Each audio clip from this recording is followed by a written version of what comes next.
매일 성경 묵상을 돕는 해설 가이드입니다. 안녕하세요. 묵상 코치입니다. 함께 읽고 나눌 말씀은 예레미야 22장 1절에서 9절까지 말씀입니다. 군사력이나 경제력이 중요하긴 하지만 왕조와 민족의 생존에 결정적이진 않습니다. 정의와 공의를 실천하라는, 곧 착취당하는 자를 압제자의 손에서 구해주고 사회적 약자의 거리를 보호해주라는 여호와의 말씀에 순종하는 삶이 다윗 왕조와 하나님 백성의 항구적 실존을 보장해줍니다. 1절에서 5절을 보겠습니다. 1절에서 5절은 왕에게 주는 경고입니다. 여호와께서 예언자에게 선포하도록 주신 말씀인 1절에서 9절은 1절에서 5절과 6절에서 9절의 두 단락으로 나눌 수 있습니다. 원래는 독립적이었던 두 말씀이 함께 읽도록 나란히 놓입니다. 이때 1절과 6절에 나오는 유다 왕의 집이 연결고리 역할을 담당합니다. 1절에서 5절은 유다 왕과 그의 신하와 예루살렘의 모든 사람에게 주어지는 조건적인 겉면의 말씀입니다. 말씀에 따라 이방인과 고아와 과부의 권리를 보호하며 정의와 공의를 실천하면 평화와 안녕이 보장되지만, 말씀을 거절하고 사회적 약자를 학대하면 다윗 왕조는 멸망을 피할 수 없을 것입니다. 6절에서 7절의 심판 선언은 유다 왕의 집이 순종하지 않았음을 전제합니다. 하나님께서 맹세하며 선언하신 대로 다윗 왕조를 파멸할 자에게 넘겨 멸망시킬 것입니다. 산문으로 된 8절에서 9절은 가성적인 문답을 활용해 예루살렘이 어떤 연유에서 그처럼 폐하가 되는지를 설명해 줍니다. 우상 숭배가 예루살렘의 파멸을 초래했습니다. 하나님께서 명령하신 정의와 공의를 무시하는 사회가 그분을 온전히 섬긴다라는 것은 처음부터 불가능한 기대였습니다. 이스라엘에서 사회적 부패와 우상 숭배는 배교의 두 추악한 모습으로 언제나 함께 등장합니다. 여호와께서 예레미야에게 말씀을 선포할 장소를 특별히 지정해 주십니다. 예레미야는 유다 왕의 집으로 내려가서 거기에서 이 말을 선언해야 했습니다. 21절에서 11절에 다윗 왕조를 가리킨 유다 왕의 집이 여기서는 문자적 의미로 사용됩니다. 예루살렘 왕궁으로 내려가라는 여호와의 명령은 예레미야가 성전 주변에 있었음을 시사해 줍니다. 솔로몬 왕궁은 예루살렘 성전 남쪽에 아래 있었습니다. 2인칭 단수 명령 들을 지니라가 보여주듯이 1차적 청자는 왕이지만 범위가 왕의 신하들과 예루살렘 주민으로 확대됩니다. 예레미야 입을 통해 선포되는 여호와의 말씀은 맨 위에 왕부터 아래의 주민까지 모두 들어야 될 말씀입니다. 유다 왕을 수식하는 다윗 왕위의 안전은 유다 왕의 신학적 정체성을 보여주는 표현입니다. 유다 왕은 영원한 왕권 약속이 주어진 다윗의 후손임을 기억하고 다윗처럼 통치해야 합니다. 여호와께서 유다 왕에게 기대하시는 것은 사회적 약자의 권리를 보호해주는 것입니다. 정의와 공의를 행하여 탈취당한 자를 압박하는 자의 손에서 건지고 이방인과 고아와 과부를 압제하거나 학대하지 말며 이곳에서 무지한 피를 흘리지 말아야 합니다. 이방인과 고아와 과부는 생존에 절대적으로 필요한 집안의 울타리 밖으로 내쳐진 자들이었습니다. 하나님께서는 이스라엘에게 이들을 보호해 주도록 거듭 요청하셨지만 이들의 사회적, 경제적, 법적 권리는 강자에게 의해 자주 유린당했습니다. 약자의 법적 권리가 무시되는 불의한 사회에서는 죄가 없어도 힘이 없으면 죄인으로 정죄당하고, 정작 죄를 범한 자는 권력과 금력에 의해 의로운 자로 간주됐습니다. 통치자들은 사적 이해관계나 욕심을 떠나 정의와 공의를 실천하면서 무고한 자들이 피를 흘리는 일이 없게 해야 합니다. 공의로운 재판관으로 권력과 사회적 지위와 부의 유무에 따라 법 질서가 흔들리지 않게 바르게 재판해야 됩니다. 본문에서 이방인은 여러 이유로 고향을 떠나 타지에 정착한 사람을, 본문에서 이곳은 8절에 이 성읍처럼 예루살렘을, 무지한 피는 잘못이 없음에도 힘이 없어 당할 수밖에 없는 사회적 희생을 가리킵니다. 주변 나라들이 주장하듯이 왕조와 나라의 안정과 번영은 군사력이나 경제력에 의존적이지 않습니다. 정치나 경제와 같은 물리적 힘은 종속 변수에 속합니다.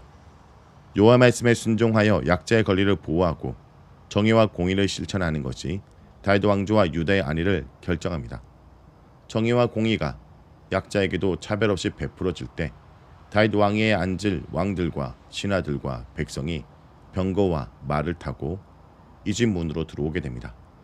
그러나 사람들이 예언자의 경고를 무시하고 정의와 공의를 짓밟는다면 예루살렘 왕국은 파괴될 것입니다. 유다 왕은 다윗의 왕위를 계승한다는 신학적 진술이 왕권을 안정적으로 보장해주지 않습니다.